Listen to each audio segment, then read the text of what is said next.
I ja ho dèiem a l'inici, ens acompanya avui a plató la regatista olímpica Laia Tutsó, que també és directora tècnica de la Federació Catalana de Vela, i ens parlarà de com ha començat la Setmana Catalana de Vela, que enguany fa 25 anys. Molt bona tarda, Laia. Moltes gràcies per acompanyar-nos avui. Una Setmana Catalana de Vela que, amb unes condicions climatològiques no gaire bones, no? No per a totes les classes, podríem dir. Efectivament, vam preveure inicialment que aquest havia de ser un esdeveniment festiu que integrés als esportistes i a la ciutadania. I bé, coses del nostre esport és pel bo i pel dolent, la climatologia i la meteorologia ens domina. En aquest cas, jo no diria que ha estat un balanç negatiu, però sí que ha estat unes condicions esportivament dures i no massa agraïdes a nivell visual. I una de les modalitats que podria ser olímpica, no? El 2016 és la modalitat de la 7 cops campiona del món, la catalana Gisela Pulido. Jo no sé si el kitesurf, no sé si aquest tipus de modalitat de vela està guanyant adeptes a Catalunya.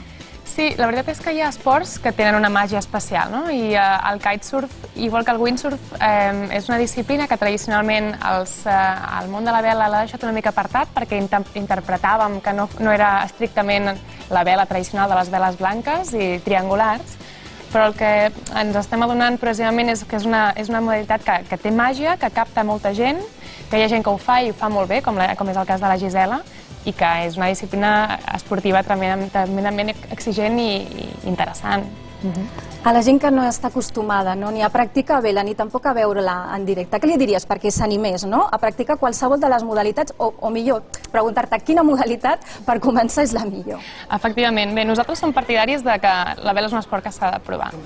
I sí que és cert que depèn del perfil de persona, segurament podem trobar el perfil d'experiència de vaixell que li seria més interessant. Algú que li agrada les emocions fortes, és interessant que navegui un vaixell ràpid, o un kitesurf, o un windsurf.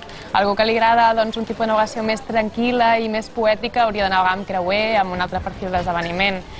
La gent jove, amb un barco petit, que no sigui molt exigent. La gent gran, tenim també modalitats que no són massa complicades, però en qualsevol cas segur que tenim un barco per ell.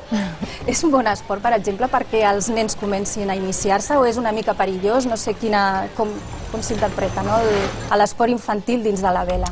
Bé, ha canviat molt això amb l'avanç de la tecnologia i la seguretat. Tradicionalment nosaltres mateixos posàvem moltes barreres a l'accés de nanos i l'edat que sempre ens posàvem com a barrera eren els 7-8 anys, però avui en dia tenim medis, instruments i medis de seguretat com per garantir un bon esdeveniment amb nanos entre 7 i 15 anys, com el que veieu ara a les pantalles. És una disciplina que es diu Optimis. Hem tingut aquest cap de setmana 250 nens petits entre 10 i 15 anys navegant a les aigües de Barcelona i amb unes condicions molt dures, i no hi ha hagut cap problema. Anem a sentir alguns d'aquests nens que van participar en aquesta prova. Saber portar un vaixell, saber pilotar-lo i saber com funciona una vela. Perquè em va començar a agradar molt i primer vaig tindre bastanta por, però després ja ho he anat millorant i ara m'agrada molt més. Perquè m'agradava la nàutica i el meu pare feia Optimis i m'ha agradat la vela. Bé, aquest cap de setmana més, la gent que vulgui atansar-se al Port Olímpic tindrà l'ocasió de veure una d'aquestes proves d'Optimis, amb 250 embarcacions, si no m'equivoco.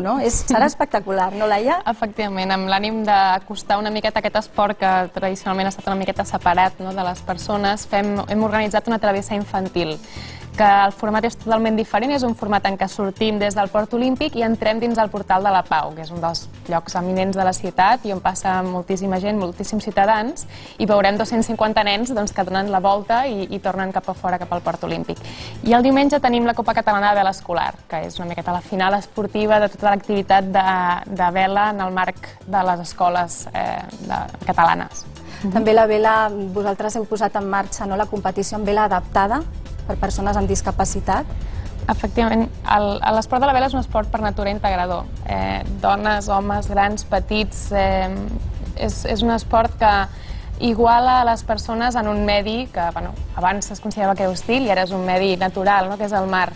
I les sensacions, la manera de jugar amb el vent, de portar l'embarcació, és una cosa que qualsevol pot aprendre, no? I en aquest sentit vam organitzar una jornada de portes obertes el 12 d'octubre en col·laboració amb totes les federacions d'esport per discapacitats i la veritat és que va ser fantàstic. Doncs a veure si tenim sort aquest cap de setmana vinent, tenim bon temps, no? I tothom pot gaudir d'aquesta competició d'Optimates amb tots els nens que hi participaran. Moltes gràcies, Laia, per acompanyar-nos avui als Sempre Positius. Et convidem a que tornis un altre dia. Moltíssimes gràcies a vosaltres. I això, vosaltres. moltíssimes gràcies. I nosaltres